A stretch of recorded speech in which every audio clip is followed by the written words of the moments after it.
Departemen Perdagangan Amerika Serikat merilis data harga konsumen meningkat sesuai dengan perkiraan ekonom di Juli.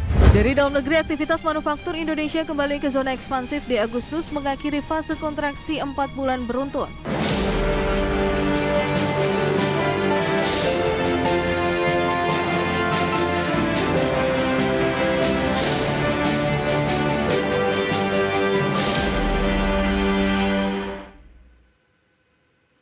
Halo Bumsa, di perdagangan di awal pekan tepatnya di 30 menit jelang penutupan perdagangan di sesi kedua hari ini pelemahan indeks harga saham gabungan terpangkas setelah secara intraday di sepanjang hari ini sempat melemah di atas 3%.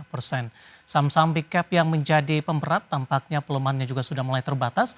Namun yang cukup menarik adalah saham-saham emiten emas tampaknya hari ini masih melaju dan bertahan di zona hijau meskipun penguatannya juga sudah terbatas. Di tengah rilis kinerja dan juga harga komoditas emas kembali mencatatkan rekor tertinggi di sepanjang sejarah. Dan seperti apa review di sepanjang perdagangan hari ini, proyeksi untuk perdagangan esok hari, jangka menengah dan juga untuk jangka panjang.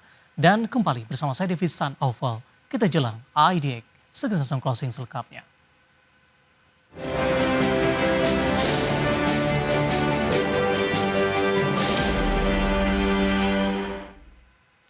Dan mengawali perjumpaan kali ini pemirsa, saya akan coba sampaikan update pergerakan indeks harga saham gabungan di 30 menit jelang penutupan perdagangan di sesi kedua hari ini. Di mana indeks harga saham gabungan masih mengalami koreksi yang cukup dalam, tapi pelemahan sudah mulai terpangkas pemirsa. Di mana posisi saat ini indeks harga saham gabungan melemah di 1,55% di level 7.712,861. Di mana secara intraday di sepanjang perdagangan hari ini, indeks harga saham gabungan sempat melemah di atas 3% hingga menyentuh ke level intraday terendahnya di 7.547,564. Sementara level tertinggi hari ini di 7.783,418 masih tertekan atau masih bergerak di zona merah dengan posisi pembukaan pada pagi tadi di Rp7.620 per saham. Dengan pencapaian ini atau pelemahan signifikan hari ini dalam sepekan terakhir, indeks harga saham gabungan melemah di 2,74%. Saham-saham yang menjadi pemberat pemirsa datang dari saham-saham big cap termasuk juga dengan saham-saham perbankan big cap dalam hal ini. BBCA mengalami tekanan yang cukup dalam di 1,24%, sudah meninggalkan level 8 ribuan, tepatnya di 7.975. BMRI juga melemah dalam di 2,54% di 4.610. BBRI melemah ke 2,22%, sudah diperdagangkan di level 3.900-an kembali. Sementara untuk BBNI saat ini juga mengalami pelemahan di 1,14% di 4.330. Pelemahan terpangkas intraday hari ini sempat ke 4.150. Pemberat juga datang dari saham-saham teknologi pemirsa, ada Wi-Fi melemah di 5,95% di 2530. Kemudian juga ada WIRG melemah cukup dalam di 7,10% di 170. Sementara untuk DCII hari ini juga mengalami pelemahan yang cukup dalam di 5,32% di Rp322.375 per sahamnya. Sementara posisi beberapa saham terutama emiten emas hari ini cukup menarik diperhatikan pemirsa. Masih melaju cukup kencang di tengah pelemahan dalam indeks harga saham gabungan, di tengah harga komoditas kembali menembus ke level harga tertinggi dan juga rilis dari beberapa emiten yang ada di sektor ini. Ada Antam, kinerja mereka sangat positif di semester pertama, hari ini melaju di atas 4,61% di 3.170. BRMS juga menguat, sudah terbatas di 0,43% di Rp472 per saham.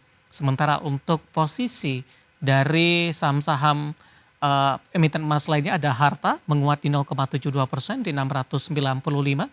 Kemudian juga ada posisi saham MDKA sudah bergerak stagnan, tadi sempat mengalami penguatan ke 2.560, saat ini di 2.470. Sementara PSAB yang juga baru saja merilis kinerja mereka sudah berbalik ke zona merah, melemah cukup dalam 4,84%, 590. Catatannya untuk PSAB hari ini di 665, tampaknya level tertingginya dalam beberapa waktu terakhir. Updatean pergerakan indeks harga saham gabungan di 30 menit jelang penutupan perdagangan di sesi kedua hari ini dan semoga bisa menjadi salah satu referensi untuk Anda. Dan selanjutnya mari kita coba simak beberapa sentimen yang berkembang di sepanjang perdagangan hari ini yang diproyeksikan akan mempengaruhi pergerakan indeks harga saham gabungan, baik dari domestik maupun internasional. Dan informasinya apa saja? Mari kita simak rangkumannya berikut ini.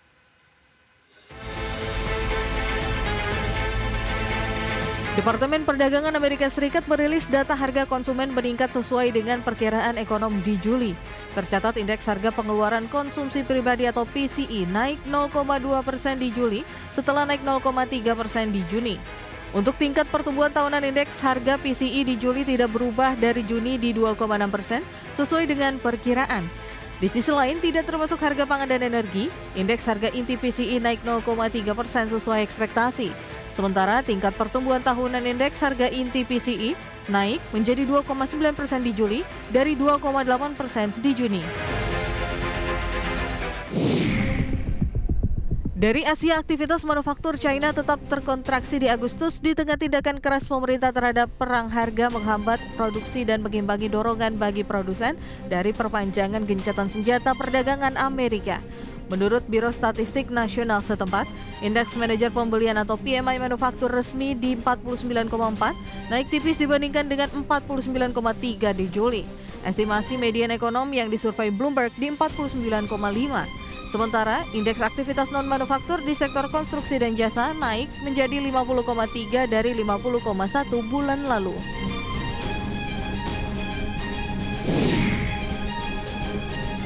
Dari dalam negeri, aktivitas manufaktur Indonesia kembali ke zona ekspansif di Agustus mengakhiri fase kontraksi 4 bulan beruntun.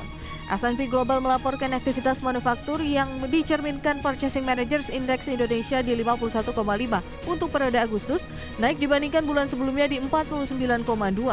Ekonom S&P Global Market Intelligence Usama Bati mengatakan, peningkatan ini didorong kenaikan produksi dan volume pesanan baru, termasuk lonjakan pesanan ekspor tertinggi sejak September 2023.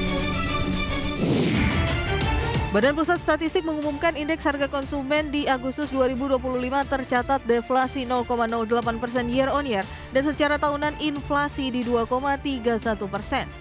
Komoditas yang mendorong deflasi kelompok makanan, minuman, dan tembakau dengan deflasi 0,29% dan memberi andil deflasi sebesar 0,08%.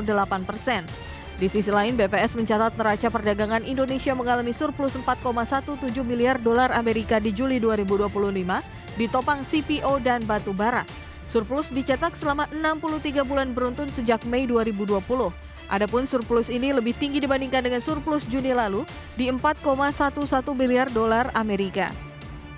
Berbagai sumber IDX Channel.